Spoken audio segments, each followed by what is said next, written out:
viewers, Namaste, welcome to my channel.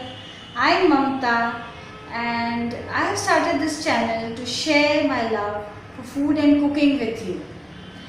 और मैं आपको बहुत ट्रेडिशनल रेसिपीज़ सिखाऊंगी जो मैं अपने घर में बनाती हूँ और मेरे फैमिली को भी बहुत पसंद है। तो आज मैं एक इडली बना रही हूँ जो स्लाइटली डिफरेंट है। वो इडली रवे या राइस के रवे से बनती है और बहुत जल्दी बन जाती है। आपको ना कुछ ग्राइंड करने की ज़रूरत है, ना बैटर बनाने की ज़रूरत है, ना आपको कुछ फर्मेंट करने की ज़रूरत है।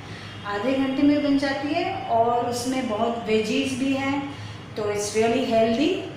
सो should we start with the recipe.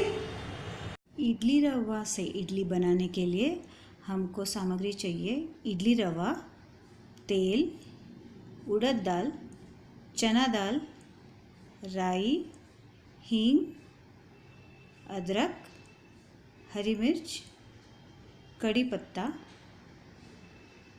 नमक, उबले मटर,